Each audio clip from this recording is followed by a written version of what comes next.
সামনে ২৬ বিশ্বকাপ। ২৬ বিশ্বকাপে কেন্দ্র করে ব্রাজিল অনেক এক্সপেরিমেন্ট করেছে, কিন্তু কিছু সমস্যা এখন রয়ে গেছে।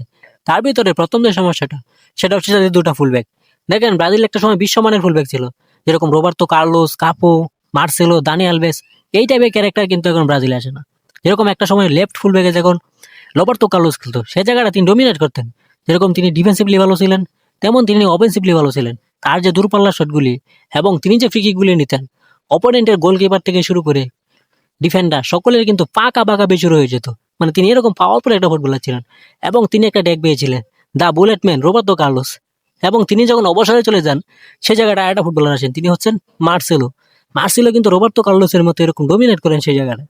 এবং রাইট ফুল ব্যাকে যদি থাকে আমরা, সেখানে একটা ফুটবলার ছিলেন, তিনি হচ্ছেন কাফু। কাফু কিরকম মানের ফুটবলার, আমরা যারা কিনা 2002 সালের বিশ্বকাপ যেই সমস্ত মানুষগুলো দেখেছেন এবং যারা কিনা ব্রাজিল ফ্রেন্ড আছে তারাই জানে যে তিনি কিরকম টাইপের একটা ফুটবলার ছিলেন। তিনি যেরকম ডিফেন্সিভলি ভালো ছিলেন, তেমন তিনি অফেন্সিভলি ভালো ছিলেন, এবং তিনি হ্যাংলা পাতলা একটা ফুটবলার। এরকম তিনি 2002 সালের বিশ্বকাপে তিনি অধিনায়ক ছিলেন, এবং তার নেতৃত্বে যেভাবে বিশ্বকাপটা জয় লাভ করেছেন, সেটা কিন্তু অবিশ্বাস্য। এবং তিনি যখন অবসরে চলে যান, সেই জায়গাটা একটা ফুটবলার আছেন, তিনি হচ্ছেন দানি আলভেস। দানি আলভেসে কিন্তু এরকম ব্রাজিলের সেই জায়গাটায় কিন্তু তিনি ডোমিনেট করেছেন, ডিফেন্সিভলি অফেন্সিভলি দোনো জায়গায় কিন্তু ভালো করেছেন। এবং তারপর থেকে কিন্তু ব্রাজিলের সেই মাপের কিন্তু ফুটবলার আসে না। এখন কার্লো আনচেলত্তি আসার পর তিনি যে এক্সপেরিমেন্ট করেছেন, তার ভিতরে যে সমস্ত ফুটবলারকে তিনি সব থেকে বেশি প্রাধান্য দিচ্ছেন, যাদেরকে তিনি সবসময় দলে রাখিয়েছেন, তার ভিতরে লেফট ফুল ব্যাকে দেখেছি যে সমস্ত ফুটবলার দেখেছি আমরা ডাকতে সব থেকে বেশি, যেরকম ডগলাস সান্তোস, হারানা এবং আবনা, আলেক্সান্দ্রো এবং কায়ো হেনরি। এবং রাইট ফুল ব্যাকে যে ফুটবলারকে তিনি সব থেকে বেশি খেলিয়েছেন, তার ভিতরে ব্যান্ডারসন, ওয়েসলি এবং দানিলো, ইয়ান কোটো, সেই টাইপের ফুটবলারকে তিনি খেলিয়েছেন।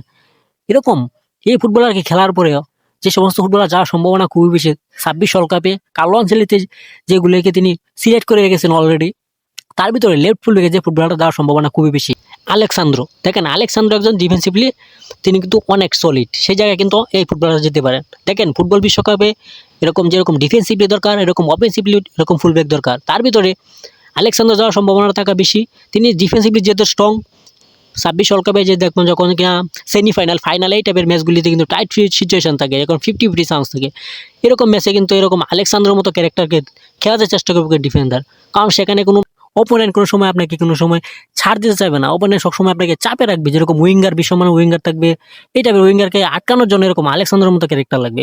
এবং তার যে ব্যাকআপটা হতে পারে, সেখানে হয়তোবা ডগলাস সান্তোস এবং কায়ো হেনরি, এই দুইটা প্লেয়ার থেকে যে কোনো একটা প্লেয়ার যাওয়ার সম্ভাবনা আছে। এখানে দুইটা প্লেয়ারের কম্পিটিশন হবে। এবং রাইট ফুল ব্যাকে যে ফুটবলার যাওয়ার সম্ভাবনা বেশি, তার ভিতরে ওয়েসলি যাওয়ার সম্ভাবনা খুবই বেশি। এবং তার যে ব্যাকআপটা হতে পারে সেটা হচ্ছে ব্যান্ডারসন। ব্যান্ডারসন যেহেতু একজন ইনজুরি প্রবণ প্লেয়ার, তিনি ইনজুরি যদি থাকেন তাহলে হয়তো তিনি সারা অন্য একটা ফুটবলার যেতে পারেন। তার ভিতরে দানিলো যেহেতু একটা এক্সপিরিয়েন্স ফুটবলার, যেহেতু তাকে লর্ড বলে অনেকে তাকে পছন্দ করে না ব্রাজিলিয়ান ফ্যানগুলি, যেহেতু তার এক্সপিরিয়েন্স, সেই জায়গায় তিনি টিকে যেতে পারেন 26 ওয়ার্ল্ড কাপে। যেহেতু তিনি 22 ওয়ার্ল্ড কাপে তিনি খেলেছেন, এবং সেই জায়গায় তিনি মোটামুটি ভালোই করেন। ডিফেন্সিভলি তিনি ভালো, অফেন্সিভলি তেমন ভালো না। এবং সেই জায়গাটা আমরা দেখেছি 22 বিশ্বকাপে, সেখানে এদার মিলিতাও 2022 বিশ্বকাপে কিন্তু তিনি এরকম রাইট ফুল ব্যাকে তিনি খেলিয়েছেন, এরকম টিতে কিন্তু তাকে সেই জায়গাটা খেলিয়েছেন। কারণ সেখানে তিনি মোটামুটি ভালো সাকসেস রেট নিয়ে আসতে পেরেছেন। ব্রাজিলের জন্য সেই জায়গায় তিনি ভালোভাবে ডোমিনেট করেছেন। রীতিমতো ডিফেন্সিভলি তিনি অনেক ভালো, সেখানে যাওয়ার সম্ভাবনা তার থাকতে পারে, সেই জায়গায় তাকে খেলাতে পারে। কারণ থার থাকবেন তিনি, যেহেতু সেন্টার ব্যাক, তিনি সেন্টার ব্যাক হয়ে থাকার পরেও সেই জায়গায় মার্কিন হয়ে যেহেতু খেলবে, সে তার পজিশনে এরকম একটা সিচুয়েশন হয়তো বা কার্লো আনচেলত্তি বের করে নিয়ে আসতে পারেন, তাকে ফুল ব্যাকে খেলানোর এরকম একটা সম্ভাবনা থাকতেও পারে। ম্যাচ বাই ম্যাচ তিনি হয়তো বা এরকম কার্লো আনচেলত্তি তাকে কোন জায়গায় রাখে সেটা কার্লো আনচেলত্তির হাতে। কিন্তু যেহেতু 22 বিশ্বকাপে তিনি এই ফুল ব্যাকে খেলিয়েছেন, সেই জায়গায় তিনি খেলতে পারেন, এটা কিন্তু এরকম সমাধান হতে পারে। আমার মতে এরকম সম্ভাবনা হওয়ার বেশি খুবই 26 বিশ্বকাপের কারণে এরকম হওয়ার সম্ভাবনাই আছে। আপনাদের কি মনে হয়? এটা আমার ছোট একটা মস্তিষ্কে আমি এরকম একটা প্রেডিকশন করেছি। আপনাদের কি মনে হয় কোন কোন প্লেয়ার যেতে পারে? এবং আপনারা কমেন্ট সেকশনে জানান, এবং আমার চ্যানেলকে সাবস্ক্রাইব করবেন, এবং আমার চ্যানেলকে লাইক করবেন, আমার পাশে থাকবেন। সামনে ব্রাজিল নিয়ে অনেক ভিডিও আসবে, এবং আশা করি আপনারা ভিডিওগুলি দেখবেন। আসসালামু আলাইকুম।